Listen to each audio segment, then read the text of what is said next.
All right, hey everybody, we are back with another video for you, and today what we're going to be talking about is the Silverado. We have the Chevy Silverado 1500 series, and it comes with basically three different gasoline type engines that we can put in this, and we are going to dive into, is the 2.7 version worth it, and where does it fall into? And because I talked about the deals that were on the 2.7, there were some amazing deals, and so I did a video about that. I'll link it at the end, but massive deals on them. And a lot of people were saying, well, it's a 2.7. I could never have a four-cylinder in a full-size truck. A four-cylinder in a full-size truck will never do nothing. Four-cylinder in a full-size truck will never work.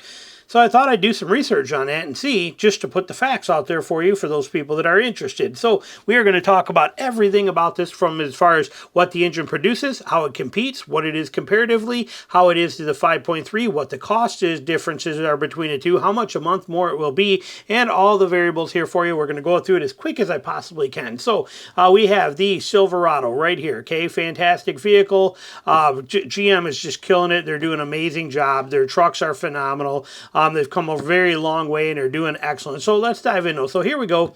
We got the 2.7 right here, basically, which I could even just get that stuff right off of here. Where do we see that at with the motor stuff? Right here. Okay, so the Turbo Max, as they now call the 2.7, and yes, let's not lie, they named it the Turbo Max so they could get rid of the four-cylinder part of the title and the 2.7 part of the title. They want that out of there because people are a little skeptical, like many of you guys are, about having a four-cylinder in a full-size truck. Okay, they're just like, that doesn't make any sense. But it does for many people. But let's look at that. So they renamed it to Turbo Max. Doesn't say Turbo Max 2.7. Doesn't say four-cylinder Turbo Max. Okay, it just says Turbo Max. And they did that on purpose. But it comes with 310 horsepower, 430 foot-pounds of torque. 310 horsepower, 430 foot-pounds of torque. So let's look at that. What about the Ford EcoBoost 2.7? It's been out forever. 325 and 400. Now remember, in the truck world, torque means way more than horsepower. Horsepower is designed for Mustangs and little Subaru WRXs and all the little fancy little cars that go whipping around curbs and stuff like that. But when it comes to power in a truck, torque matters. Torque you feel. So technically, this little four-banger has 30 foot-pounds more torque than what we're getting. Let me just close that out of there. Than what we're getting out of the Ford EcoBoost. It's been around forever, sold more than any other version of pickup truck in the world with this motor in it, and people straight up love it. Yet the four-cylinder one has 30 foot-pounds more torque and basically the same horsepower. You're not going to notice 15 more horsepower. You will notice 30 more foot-pounds of torque. So something to think about. When we look at it here, here's the specs on it, okay, for this Trail Boss. Now, let's also look at this. Let's look at the weight. Curb weight of this Trail Boss in a crew cab, 6-foot bed, this set up like this, 5,000 pounds is what this weighs. What's the weight of an F-150? Okay, so here we are in an F-2024 F-150 with the 2.7. Okay, I did apples to apples, as you see right here. Okay, so when we look at this, we are coming in weight-wise at curb weight 49, so it's basically weighs the same as an F-150. There's literally 40-pound difference, or not even 100 pounds in there, I think. I don't remember what we just showed. What did we just show? So we got a 100-pound difference in weight. Yeah, we got 30 foot-pounds more torque in it than an F-150. What if we keep moving from there? Work truck, if we tone that down a little bit and take down some of the stuff, but still keep it, 2.7. The crew cab, full-size 5. That was the 6. Where was I at right here? Hang on, sorry. That was a 6.6 foot bed. We go to the 5.8 foot bed on the Silverado right here. We go down to 4,700 pounds. So it actually gets lighter than what the F-150 does, by 250 pounds lighter then, and we got 30 foot-pounds more torque in there. Pretty interesting. Look at a Ram. Ram comes with the 3.6 Pentastar, and it has forever, and it's been a very solid motor. People love it, okay, and that produces 305 horsepower, only 273 foot-pounds of torque, okay? Believe me, I mean, and I love the 3.6, and I love the Rams with them. I think they do just fine. They get enough power, they get the job done, yet this thing blows it out of the water when it comes to this truck right here just crushes it with a 4-cylinder. So when we look at that stuff, it's pretty interesting. What about the Toyota? Well, the Toyota, if you buy an SR model, you're getting 300 and where are we at here? In the base SR model with a twin turbo V6 even, you're at 348 horsepower, 405 foot-pounds of torque. It's going to feel the same. Now you do, when you go up, you do get better here. When you get that second version of that motor, you're kicking out more power. But point being is that this is no slouch by any means. Okay, this Turbo Max motor is not, you're not giving up anything, okay, compared to the rest of the world. Now, you people are like, well, Ford offers 3.5, and they also offer the Coyote V8, and you know, you're right, but Chevy also offers 2 other V8s in here as well, too. So you have those options. We're talking about this one, though, so we know that. We see that the Toyota's there. Now, when we look at here, look at a Trail Boss. Everybody loves this motor in a Trail Boss. This thing's incredible in a Trail Boss. Trail Boss weighs 4,640 pounds, okay? We just saw right here that this thing weighs 4,700 pounds. Okay, so it's 400 pounds heavier, right? No, or I mean 100 and, what was it? 47 here, and where am I at here? 40, so we're 60 pounds heavier than a Colorado Trail Boss. Okay, for that work truck, and again, because of the bed length. But you're about 100 pounds difference. Give or take options, maybe 150-pound difference. And all of a sudden, in the Colorado, it'll be a beast, and it's going to work excellent. But in the Silverado, oh, God, it'll never move that truck. It's full size. It weighs 100 pounds more. It's right there. So when we look at this stuff, Motor Reviewer here, okay, I love Motor Reviewer. They do a good job. They talk about how great this motor is, and they say it's going to be very good. There's not too many issues with it. You can say right here that designed it to replace the 4.6, and the engineers cope with the task successfully. It produces 9% more horsepower, 14% more torque, weighs 80 pounds less, and consumes 13% less fuel with better emissions than the old 4.3 that was in there. Now this one's talking about, this is an older article, back when they only had 348 foot-pounds of torque. They upped that to 430 now. Huge difference. This thing's a beast. Will that affect reliability? We don't know. But honestly, I think most people buying don't care. So we'll cover that. They do say some of that stuff in here too. Engine problems, reliability.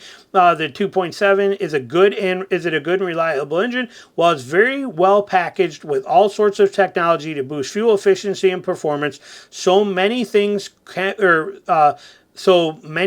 may go wrong, but GM claims the new engine successfully accumulated equivalent over 1 million miles of over-the-road durability validation testing. However, only real-life testing will know. So we don't know. They talk about the direct injection carbon buildup again. People don't care because they don't keep their vehicles that long. I know a lot of people on my channel are looking for a vehicle that's going to run them, that they're going to be able to run for 300,000 miles. This is not it. But for many people, the vast majority of people will never even see 100,000 miles. To them, this stuff doesn't matter. They know they're not keeping it that long, so they don't care. And it's not like it's that big of a repair to fix this stuff on here. And I believe there's even carbon killer things that you can put in there. I don't think that this is as big of an issue to the average person as it is to a long-term truck owner. A long-term truck owner is not buying a 2.7 turbo engine. Okay, it's just not gonna. It's not what you're going for when you have options of V8s available and naturally aspirated. So understand that. But let's think about the real people that are buying it. Okay, the real people. Now, what about here? GM replaces the 2023 Silverado 2.7 engine that produced a cracked block. So we talked about this.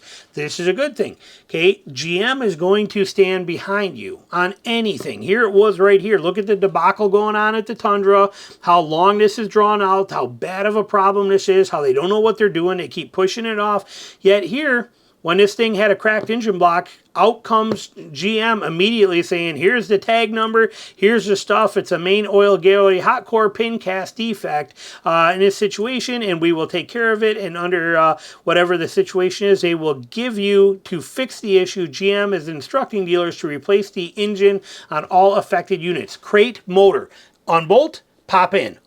Done. Easy peasy. GM is doing that. Okay, that's a good thing. So we know GM stands behind their stuff now. They didn't always in the past, but they do now. So for a lot of people, that customer service is pretty hard to beat. That's a beautiful thing. So where do these fall in at price-wise? Where are you looking at? Let's see the difference between these. Well, right now, you're looking at some pretty dang good deals on the, this is set up. What I did is I did a custom Trail Boss, just simple, new, 2024, and I changed it to the 2.7. This is how I selected it. It's going to have a 2.7 motor in it. We look at this, and we have on here 1,422 results nationwide. You can see prices in here. I don't like to go with just one, so we kind of compare these here and here. But we're basically 39 grand, 40 grand, you know, that kind of thing, 40 grand. So let's just call it $40,000. Okay, we're gonna say you're 40 grand to buy one with this motor. Now, when we look at going to a 5.3, currently there's a massive deal going on for them, which is a good thing if you're looking for that right now. But the Chevy Summer Drive event going on right now, you're getting $5,700 off on a 5.3. This is only on, it won't let me highlight this, but it's only on the 5.3 version. Okay, it's on the LT 5.3. 10% below MSRP, so it's a very good deal. But that's going to show up when we look at these searches, and you're seeing pretty good deals here on these. Now, I don't trust, see how all these ads, this is basically same thing, custom Trail Boss. The only difference is I went and changed the engine to the get us into the V8 displacement. But when we, on the 5.3 here, but when we look at this, notice it's all the same company for these first ones. We're going to skip right over those because it's one dealer's their thing. Looking at the rest of these, we're basically 42.9, that's 43, 43, 43, 44, 44. Just to give a little more comparisons, go a little further because the other one didn't. 44, so let's just call it 44,000.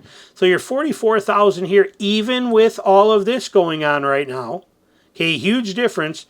You're there, and then you're at 40 here. So let's just call it a $4,000 difference between these two motors. So if we look at it, we call it a $4,000 difference. What's that do to the payment? If we do car payment calculator, we do $4,000 over 60 months, 7% interest, no other money involved in it, and we have a 7.5% sales tax you're going to be charged on that. Basically, it comes out to be $85 extra per month that you are going to pay to have that V8. Okay, to have that V8. What is the specs on the V8? So let's just compare that real quick. 2024 Silverado 5.3 specs. Let's just see what the weight power that is there. Okay, here's the comparison right here. We got 310 horsepower, 430 foot-pounds of torque. Okay, Turbo Max i4, 310, 430. What's the 5.3? 355 and 383? Yet people are telling me it would never work in a full-size truck. It'll never pull a full-size truck. It'll never do what a full-size truck needs. It'll be so underpowered. It's got 50 foot-pounds more torque than the V8 does. That's pretty incredible. Okay, now me personally, I wouldn't buy, if I'm looking for a long-term truck, I wouldn't buy the turbo, the 2.7 turbo. I wouldn't do it. But if you're keeping a vehicle for 125,000 miles or less, maybe even 150 with technology, 150,000 miles or less, this 2.7 is a rock solid motor in this truck. Like it or not, feel it's okay or not, that's completely understandable. But according to everything, it's right there. It does a fantastic job. Now, you also have an 8-speed versus a 10-speed transmission. There's some other variables, but realistically, we can see why this 2.7 is such a hot seller and why people want it. It's actually better than people think. What do you think? How do you feel? Would you buy one? Are you still old school and say, no way, this technology can never do it? Do you believe these numbers? Would you consider it? Would you drive it? Let me know in the comments. Thanks for watching.